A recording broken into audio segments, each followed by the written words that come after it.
Salut à tous, j'espère que vous allez bien. On se retrouve aujourd'hui pour un petit tuto peinture. Donc on va faire aujourd'hui une peinture crackling, voilà comme ça, je ne sais pas si la mise au point est bien, sur un porte-moulinet et sur une partie du blanc. Donc voilà, on va voir tout ça en vidéo aujourd'hui, je vais vous expliquer étape par étape comment on procède. Allez, c'est parti. Dans un premier temps, je vous montre le matériel nécessaire. Donc il vous faut bien sûr la pièce à peindre, ici un porte-moulinet Fuji Skeleton, voilà. Ensuite il vous faut différentes bombes de peinture de la marque Montana Cans. Alors prenez bien Montana Cans, c'est écrit ici dessus parce qu'il y a une autre marque de peinture qui s'appelle Montana, donc ils sont débiles, mais bon, ils ont pris le même nom de marque, c'est Montana Colors. Alors prenez pas ça parce que ça marche pas avec ça, hein. Donc j'ai essayé, ça marche pas, prenez pas, surtout pas. Vous prenez bien les Montana Cans. Donc une première bombe, c'est le primaire d'accrochage, le primaire d'accroche, donc pour faire bien adhérer la peinture. Donc là c'est le spécial plastique pour le porte-moulinet, ça marche aussi avec le carbone. Il y a un primaire universel si vous voulez peindre du métal, etc. Vous pouvez prendre celui-là, mais là il n'était plus en stock. Ensuite la peinture en elle-même, la Montana Gold. Il y a un gros nuancier de couleurs, donc vous trouvez vraiment toutes les références que vous voulez, du orange fluo jusqu'au vert, jusqu'à n'importe quoi. Voilà. Ensuite il vous faut la peinture effet crackle, donc c'est celle-là qui va craqueler en fait. Donc celle-là aussi elle existe en différentes couleurs. Là j'ai un noir, il y a pas beaucoup de couleurs par contre là, il y a du bleu, il y a du rouge je crois, voilà, donc ça aussi. Et puis ensuite le vernis de finition aussi de la marque Montana. Donc au niveau du vernis justement, vous pouvez, le mieux c'est du vernis bicomposant en bombe de carrosserie, c'est ça qui va le mieux tenir, mais ça coûte 17 balles la bouteille, et puis vous en servez une fois et elle est morte au bout de 48 heures, alors que ça vous pouvez vous en servir encore 2 ans après. Vous mettez 5-6 couches fines et ça tient normalement, pas de souci. Et si vous faites une peinture sur le blanc, vous pouvez utiliser simplement un vernis traditionnel Flexcoat ou Procoat. Il vous faut aussi du papier à poncer, grain très fin, donc ça c'est un grain 1000, vous trouvez ça dans les magasins automobiles, ça vient de chez Noroto, voilà, pour l'info. Et puis un sèche-cheveux pour accentuer l'effet craquelure, et puis pour sécher, faire ressortir tout de suite les craquelures, je vous montrerai après. Si vous n'avez jamais fait ce genre de peinture avant, je vous conseille de faire des essais. Voilà, moi j'ai fait des essais pour vous montrer ce que ça donne devant. En fait, en fonction de la quantité de peinture effet crackle que vous allez mettre, ça va faire des craquelures différentes. Donc plus vous mettez de peinture effet crackle et plus vous séchez fort, moins vous allez avoir de craquelures, mais plus elles seront grosses.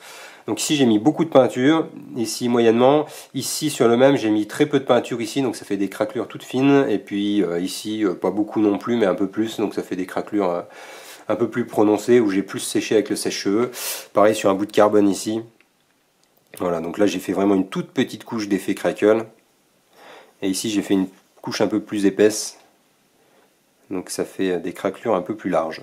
Donc pour illustrer ça, je vais le faire devant vous. Je vais faire juste l'étape peinture et puis crackling. Je vais pas faire le ponçage, tout ça. Je vais le faire sur l'envers d'un test que j'avais fait. Voilà, comme ça je vous montre. Parce que j'essaierai, à mon avis je parlerai pas quand je le ferai sur le porte-moulinet. Il faudra que je sois concentré. Donc là il faut secouer bien la bouteille 2-3 minutes, la bombe, et ensuite appliquer la peinture. Je passe directement à la couche de peinture pour illustrer. Quand vous faites la couche de peinture, ne vous mettez pas à 2 cm pour peindre votre support, hein, sinon ça va être dégueulasse, ça va faire des coulures. Hein. Bon, après ça se rattrape en ponçant et en mettant une deuxième couche.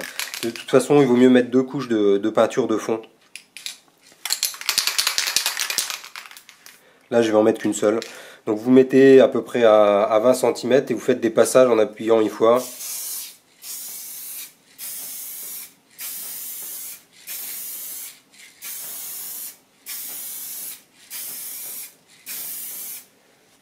Voilà, et maintenant vous laissez sécher. Il faut laisser sécher minimum 45 minutes, maximum 24 heures avant de mettre la peinture effet crackle. Si vous faites ça avant 45 minutes, ça va être dégueulasse parce que la peinture sera pas sèche. Si vous le faites après 24 heures, vous n'aurez plus d'effet crackle. Donc il faut vraiment respecter ce délai.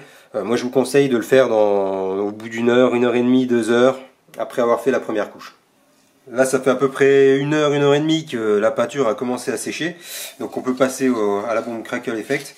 Donc là c'est pareil, je vais passer par petites touches. Donc je vais faire le haut où je vais mettre beaucoup de peinture et le bas où je vais mettre moins de peinture, comme ça vous allez voir les différences d'effet.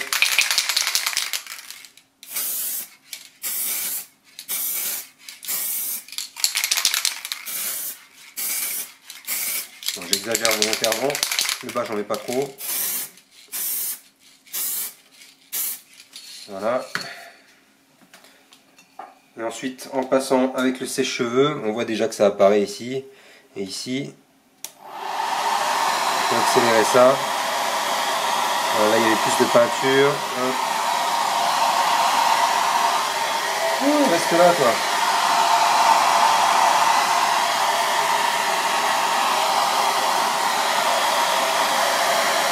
Donc en haut j'ai mis trop de peinture, donc on voit que ça n'a pas bien craquelé par endroits, ça va peut-être encore craqueler un petit peu. En bas c'est bien.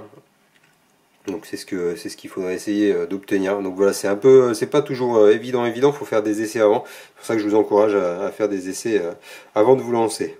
Première étape, on va venir poncer légèrement à l'eau avec un grain 1000 les pièces qu'on veut peindre pour que la peinture accroche bien dessus. On ne le fait pas sur le pas de vis. Si vous le faites sur le pas de vis à la fin avec les couches de vernis, etc., vous risquez d'avoir trop d'épaisseur et vous n'allez plus réussir à visser votre bague de serrage. Alors ça sert à rien de poncer comme un fou, hein. C'est vraiment un ponçage léger pour favoriser l'accroche de la peinture. De toute façon, le porte-moulinet Fuji, ici de base, il a déjà une texture un peu rugueuse qui favorise l'accroche de la peinture. Donc là, c'est vraiment un léger ponçage, surtout les arêtes. On a nos deux parties du porte-moulinet qui sont là, qui sont poncées. On va, avant d'appliquer le primaire d'accrochage, passer un petit coup d'alcool à brûler. Voilà, juste histoire d'être sûr que les pièces soient bien propres, bien dégraissées. On protège aussi avec du scotch le quick lock. On va venir insérer après la poignée, donc liège, EVA, là je vais mettre du carbone. Ça sert à rien de la peindre, de toute façon vous allez faire une surépaisseur, vous n'arriverez plus à insérer la pièce que vous voulez mettre après. Donc un simple bout de scotch, voilà.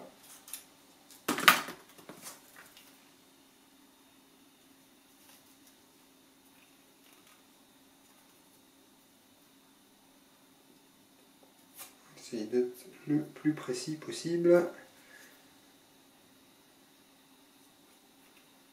Voilà. Et on est paré. Au niveau de l'installation, pour peindre, donc un bout de carton pour protéger le fond, et je viens insérer mes pièces sur un vieux bout de carbone, voilà, un vieil emmanchement de canne au cou, que je viens fixer sur mon banc de montage. Bon, c'est un peu le bordel derrière, et puis comme ça, je peux le tourner en même temps que je peins à la bombe. Avant d'appliquer, vous faites un premier jet sur votre carton, voilà, histoire de s'assurer que la buse n'est pas bouchée, qu'il n'y a pas de grosses gouttelettes qui vont partir. Et ensuite, donc le primaire, c'est à peu près 15-20 cm pour l'application. Donc moi je procède toujours par petits à-coups.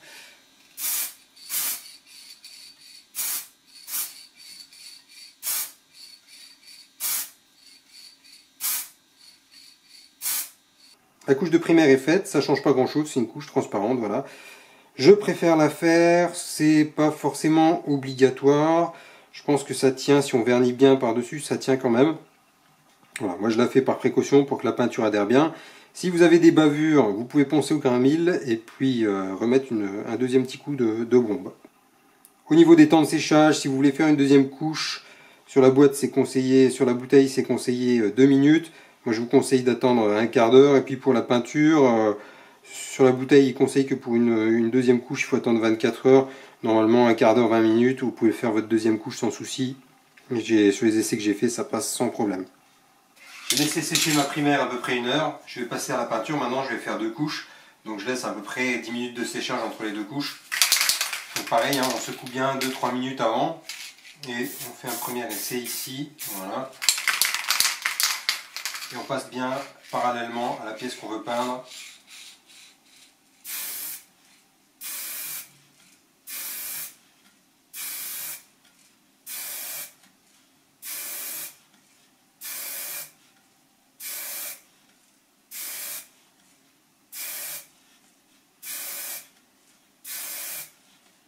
Ça fait un quart d'heure, je vais passer la deuxième couche, donc pareil en passe successif comme ça, à peu près à 15-20 cm, pour avoir vraiment un rendu uniforme.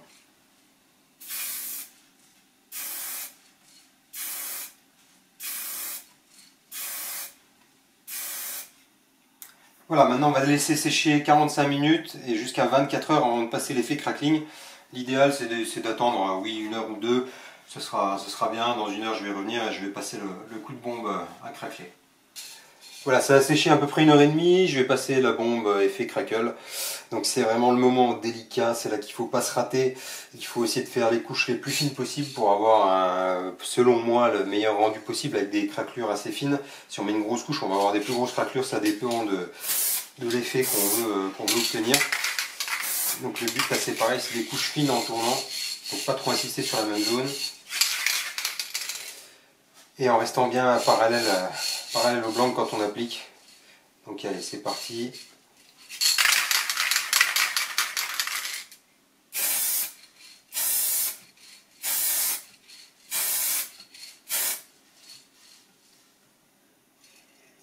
Voilà, là on a les craquelures qui se forment tranquillement.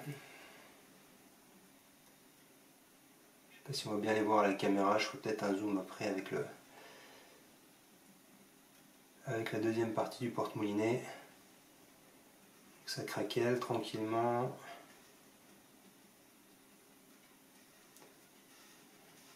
Et à côté où c'est pas mal. J'ai peut-être mis un peu trop de peinture, on va accélérer un peu ça avec le sèche-cheveux peut-être.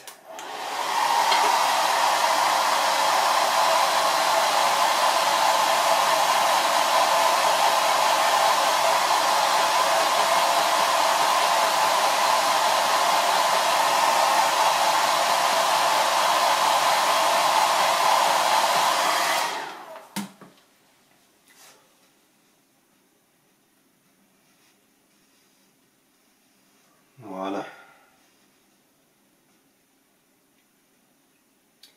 On va faire pareil avec la partie avant du porte-moulinet, je vais zoomer dessus.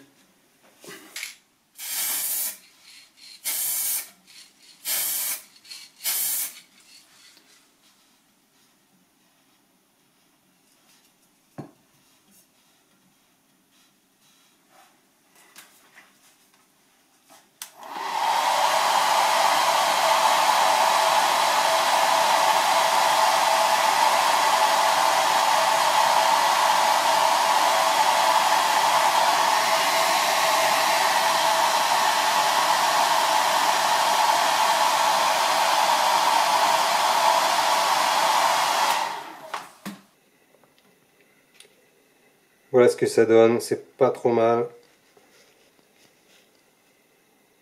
Donc là maintenant il n'y a plus qu'à laisser sécher, donc là je conseille de laisser sécher bien 24 heures avant de commencer à appliquer le vernis.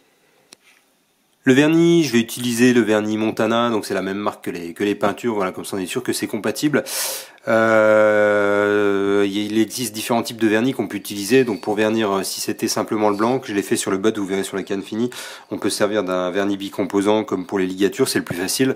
Là comme il y a des arêtes et des angles sur les porte-moulinets, quand on va le faire tourner avec un bicomposant, ça risque de mal se mettre et de mal se répartir.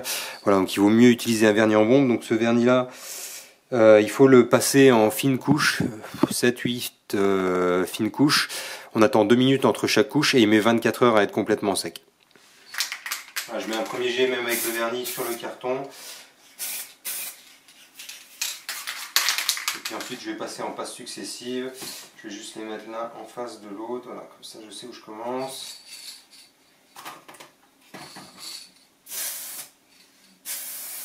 Et pareil, je mets à peu près à 10-15 cm.